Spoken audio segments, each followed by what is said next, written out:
Hi friends, ഞാനിന്നിവിടെ ഉണ്ടാക്കുന്നത് ഒരു അടിപൊളി ടേസ്റ്റുള്ള ചിക്കൻ റോസ്റ്റാണ് കേട്ടോ. ഞാനുണ്ടാക്കണ ചിക്കൻ റോസ്റ്റ് അതാണ് കാണിക്കാൻ പോകുന്നത്.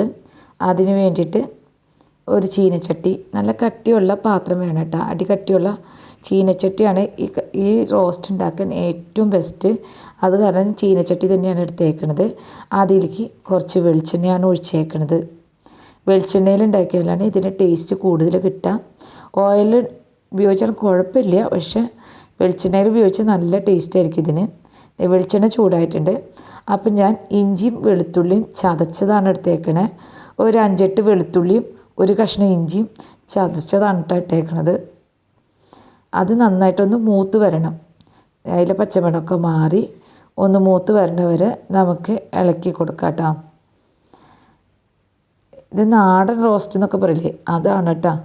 ഇത് നന്നായിട്ട് ഇളക്കി കൊടുത്ത് അതിൻ്റെ പച്ചമണം മാറണം. ഇപ്പോൾ ഒരുവിധം ഇതിൻ്റെ പച്ചമണം മാറിയിട്ടുണ്ട്.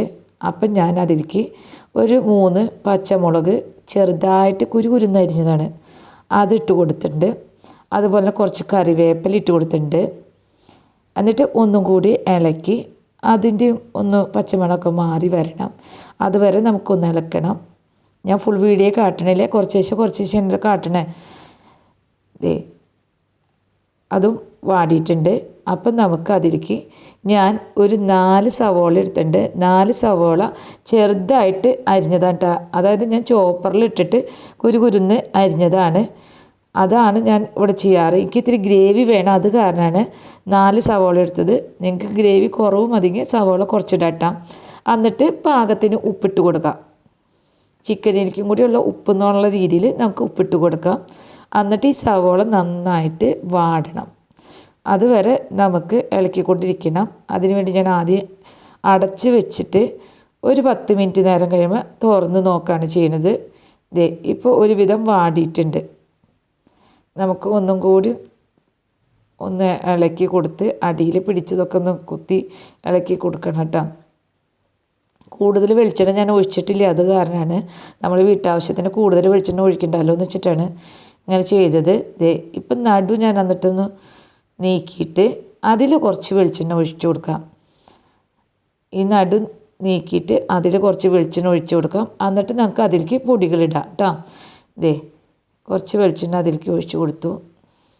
കുറച്ച് ഞാൻ ഒഴിക്കുന്നുള്ളൂ, വെളിച്ചെണ്ണ ഒക്കെ കുറച്ച് ശേഷമാണ് കേട്ടോ ഉപയോഗിക്കുന്നത്. ആ വെളിച്ചെണ്ണയിലേക്ക് നമുക്ക് ഇനി പൊടികളിട്ട് കൊടുക്കാം. അതിന് വേണ്ടിയിട്ട് ഞാൻ ആദ്യം തന്നെ എടുക്കുന്നത് നമ്മുടെ മഞ്ഞൾപ്പൊടിയില്ലേ, മഞ്ഞൾപ്പൊടി ഒരു 1/2 ടീസ്പൂൺ മഞ്ഞൾപ്പൊടി ഇട്ട് കൊടുക്കാം. അതുപോലെ തന്നെ കാശ്മീരി ചില്ലിയും എടുക്കുന്നുണ്ട്. അതുപോലെ എരിവുള്ള മുളക് പൊടിയും എടുക്കുന്നുണ്ട്. എരിവുള്ള മുളക് പൊടി 1 ടീസ്പൂണും കാശ്മീരി ചില്ലി പൗഡറില്ലേ അത് 1 ടീസ്പൂണും ഞാൻ ഇട്ടിട്ടുണ്ട്.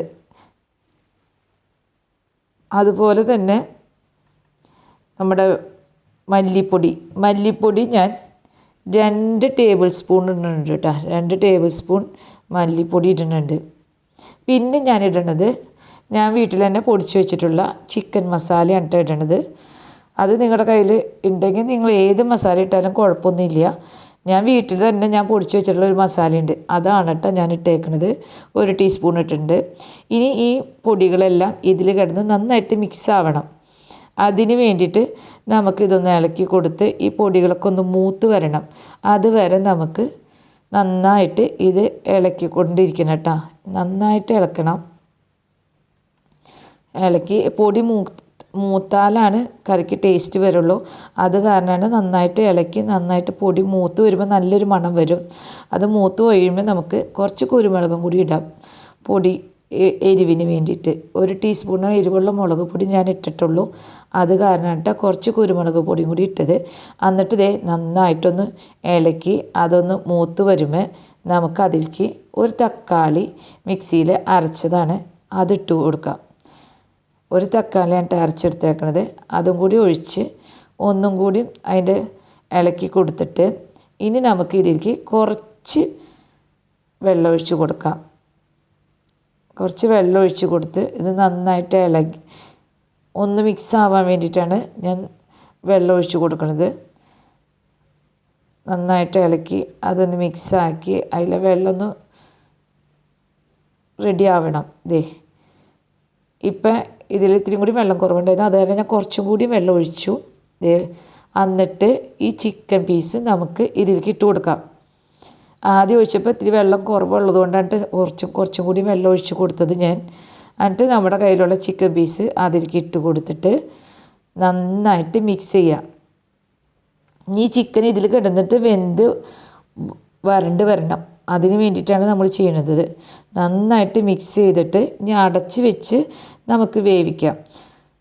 ഒരു 5-6 മിനിറ്റ് വരെ ഞാൻ അടച്ച് വെച്ച് വേവിച്ചിട്ടുണ്ട്.